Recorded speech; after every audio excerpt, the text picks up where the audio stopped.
This is Legendary Adventures, a Legend of Zelda playthrough podcast. This week we're wrapping up our time with The Legend of Zelda 4 Swords with a look at its world and legacy. When I first started this podcast, I did not plan on playing through the multiplayer Zelda releases. As I moved through the series and I thought more about it though, I realized I would have to approach them at least in some way, and that did result in a playthrough of 4 Swords. But the multiplayer titles don't necessarily cleanly fit into my usual format. That is perhaps most clear when it comes to the game world. For the first time in the series, we have a title that is not presented in what I would consider to be an open world format. There is no overworld to explore at all. Instead, the world is presented via menu. And to head off the inevitable comment, yes, the CDI titles Link Faces of Evil and Zelda Wand of Gamelon presented their game worlds as similar menus. But those games are not part of the mainline Zelda series, which is what we're considering for this podcast, so I'm not factoring them into the discussion. The fact that the world of 4 Swords is little more than a glorified menu makes consideration of its world a little tricky, but I'm gonna try all the same. In 4 Swords, we are not presented with the entire Kingdom of Hyrule, but a small portion of it covering 4 regions. The Chambers of Insight, the Sea of Trees, Talus Cave, and Death Mountain. A large river sits on the east side of the map.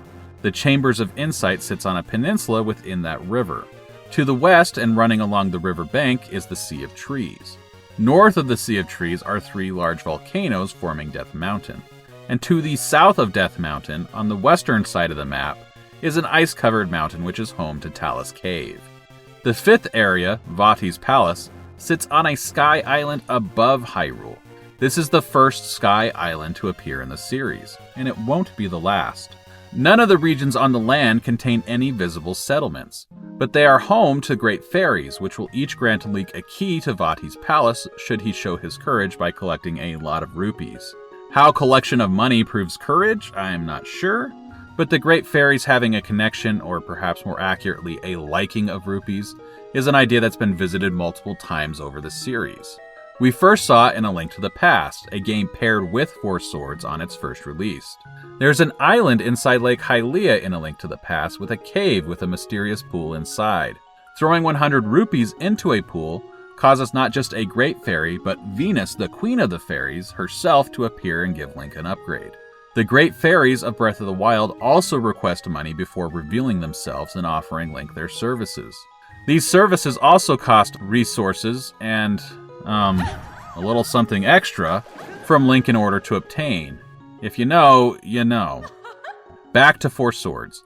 Each region that players can visit features a unique musical theme, and these themes can be heard right on the map screen. When a region is highlighted, a version of that stage's theme will play.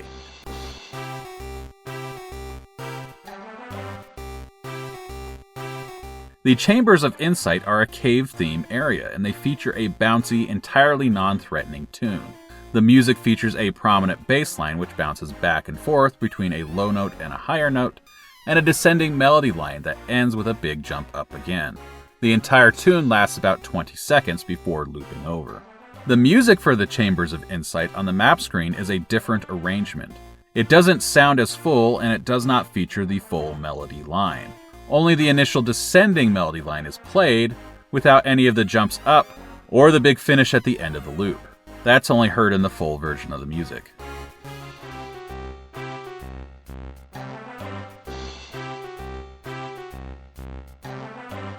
The non-threatening nature of the music makes sense for this region. It's a practice stage for first-time players. The Chambers is a cave area with soft pastel colors and fossils visible in the walls. Helpful stray fairies fill the cave. While it's possible to get a game over inside the Chambers of Insight, the challenges are generally not too difficult, and the space is designed to feel as non-threatening as possible.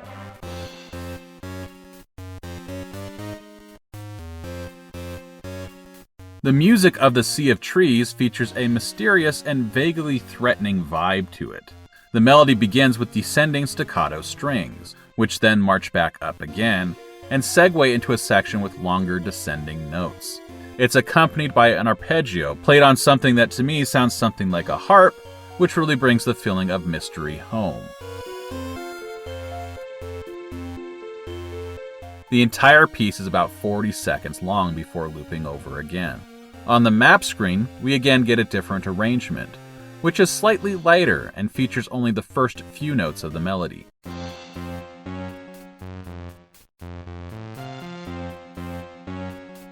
The Sea of Trees is of course a forested area. The manual states, "Few who enter these dark woods ever return." They aren't really dark woods in appearance, however. There's a sunny appearance to the stage. It's really the music that drives home any sense of threat.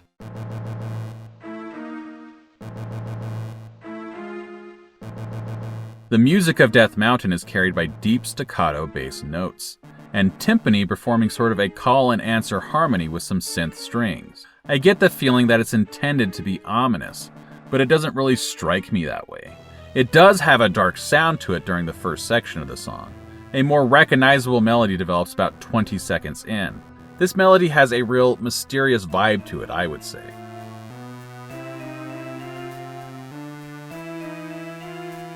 The whole thing lasts about 47 seconds before looping over again, making it one of the longest themes in the game. The map screen version of the theme features only the opening call and answer portion of the theme.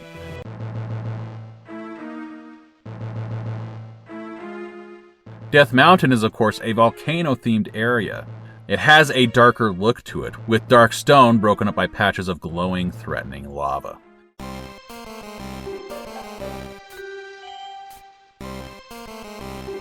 The music of Talus Cave is lighter in tone than Death Mountain. I also think it lacks the mystery of the Sea of Trees. It has a bouncing descending melody which repeats twice, followed by a couple bell-like notes. About 15 seconds in, a second motif is introduced, which is structurally similar to the first.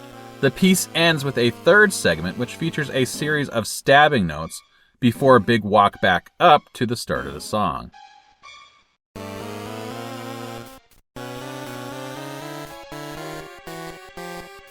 It lasts about 40 seconds before looping over. This is honestly my least favorite of the area musical themes. As with the other themes, only the first part of this theme is featured on the map screen.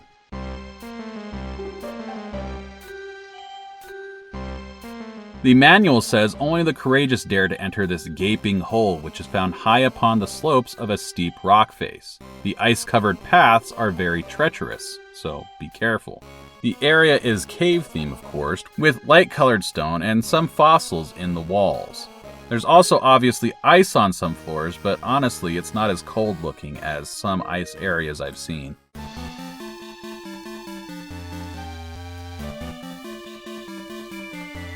The music of Vati's Palace sounds appropriately airy. It's anchored by an arpeggio in the middle range. Light strings carry a melody comprised of long, sustained notes. The song is split into two parts, with the arpeggio line taking on a more rocking motion in the second part. The whole piece lasts about 40 seconds before looping over again. The map version of the theme has an even lighter quality to it, with an incomplete arpeggio line. It actually feels slightly more ominous than the full stage theme to me.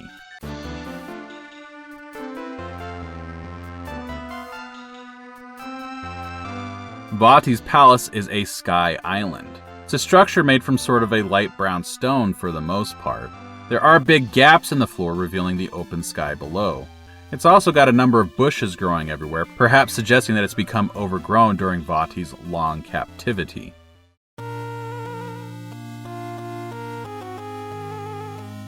There are a couple of features which were added to the map in the Anniversary Edition. A Triforce symbol sits roughly in the middle of the map, still within the Sea of Trees region. After defeating Vati for the first time, the Triforce rises from the ground and serves as the entrance to the Realm of Memories. The Realm of Memories is based on past Zelda titles, and as such seems to exist in another plane than the other regions of the game. Because of its status as a nostalgic throwback, it features music from past games. The map screen features the original title theme from the original Legend of Zelda.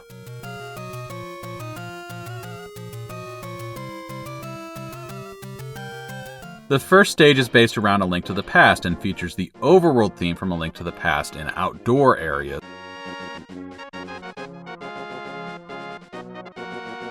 and the Hyrule Castle theme for an area based on the interior of Hyrule Castle.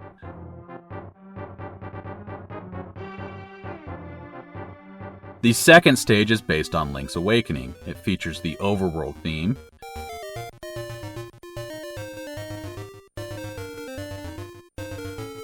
the Tail Cave theme,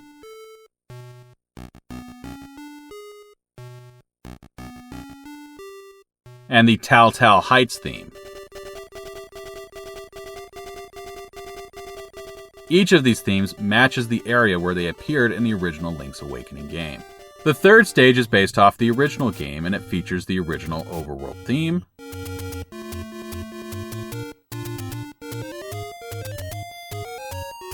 and the dungeon theme.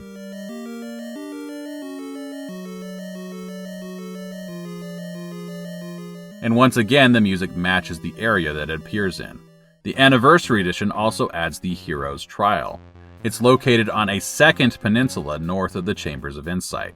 It has the appearance of a stone sword until players collect 30,000 rupees. Then the stone falls away, revealing an actual sword. It does not feature any unique music, with the map screen seeming to switch at random between any of the other map themes. The Hero's Trial also does not feature unique stage themes. The stages are all based off of past areas in the game, with a palette swap to give it a different look. So for example, the first area is based off the Sea of Trees, and it has kind of a frosty, icy look thanks to the colors. So, again, the world is fairly straightforward, and it's mostly a glorified menu leading to stages, but it does have style and polish.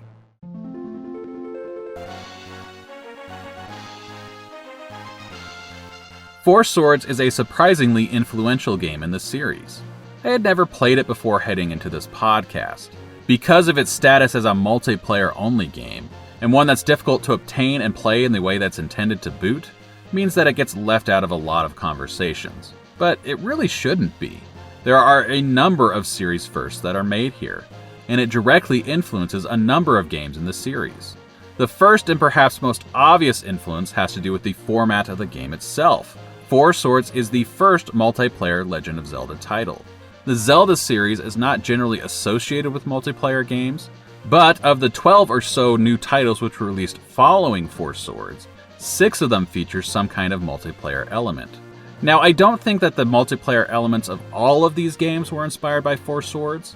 The Wind Waker started development prior to Four Swords, and it hit shelves within weeks of the release of Four Swords, but it does feature an asynchronous multiplayer mode through the Tingle Tuner, which is much different in feel and design compared to Four Swords.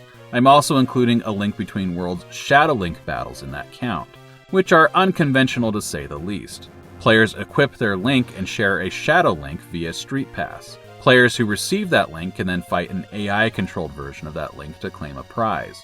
Basically, nothing like what we see here in Four Swords. There are, however, other titles which are absolutely influenced by Four Swords. Perhaps most obvious is its direct sequel, Four Swords Adventures. That game appeared on GameCube, and one feature that Nintendo made an effort to highlight on the GameCube was connectivity between the GameCube and the Game Boy Advance. Using a link cable, players could hook up a Game Boy to use as a controller and a second screen. Game Boy connectivity was the basis for Wind Waker's multiplayer features. In a 2004 interview with Game Informer, Eiji Aonuma said that Four Swords Adventures came about because the Zelda team was looking for a way to create a Zelda title featured around the connectivity feature. He said, "In looking at the possibilities, obviously, the first thing we thought of was, well, we had Four Swords, which was a linked-up Game Boy Advance game. And the things that you could do connectivity-wise and hooked up like that opens the door to a game like that. That is kind of where the focus went at the time." The Phantom Hourglass and Spirit Tracks also feature multiplayer modes.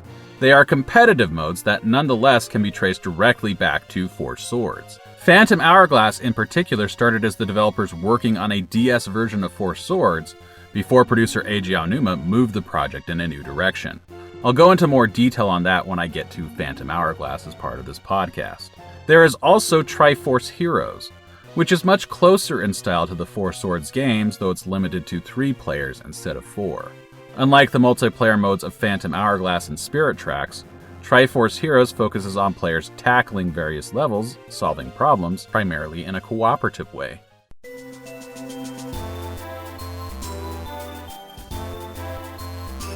Four Swords also influenced a number of single-player Zelda titles, most prominently the Minish Cap.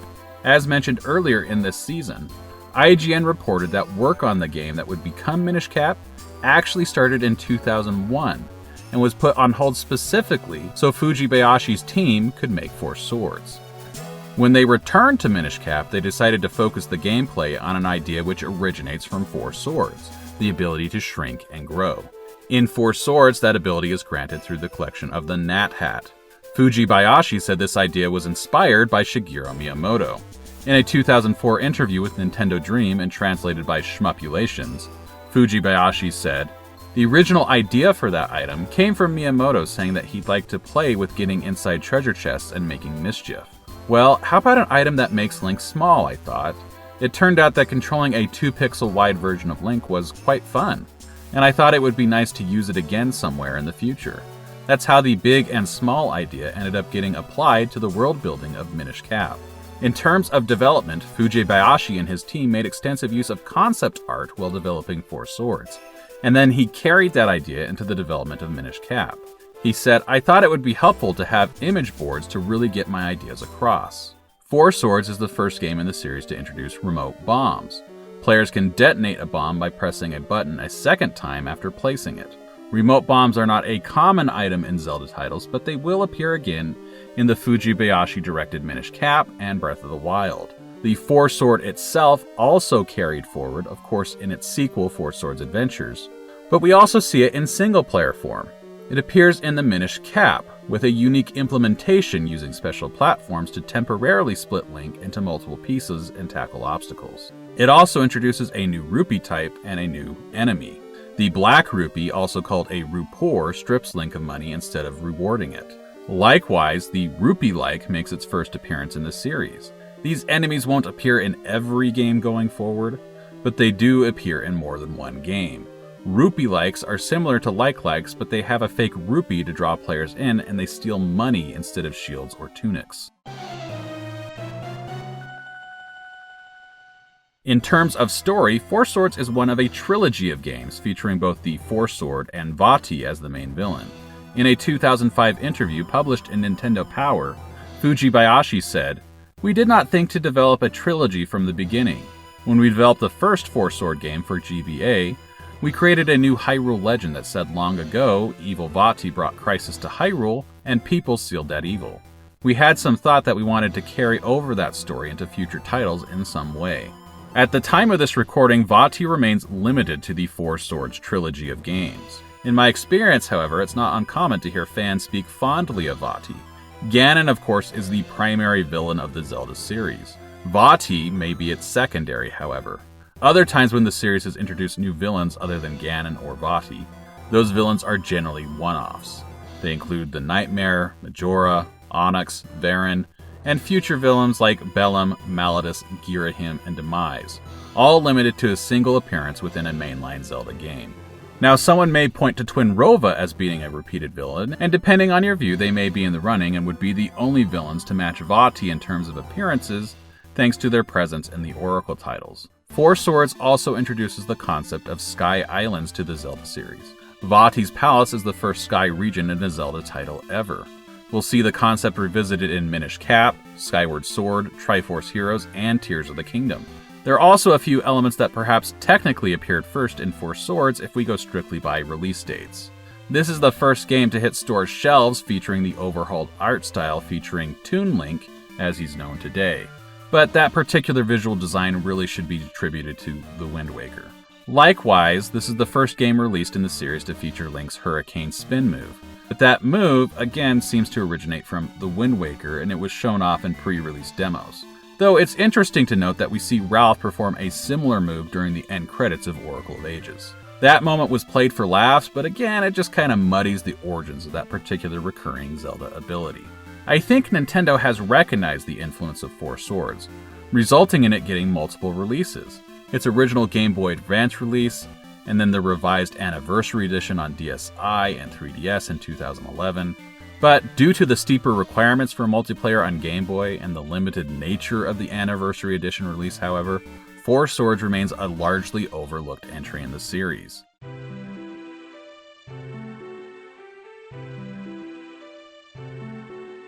In the end, Four Swords is a fairly obscure game in the series. It's one of the smaller games in the series, and yet its influence is surprisingly large. I'm glad I got to visit it for the first time for this podcast, and I hope you enjoyed my playthrough of the two versions of Four Swords. Up next, we're going to dive into the much bigger and much more prominent game in the series, The Wind Waker. If you want to follow along, please subscribe. If you've subscribed already, thank you. I really appreciate you following along with this podcast.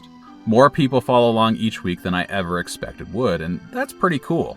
I am Paul Riley, and I will see you next week.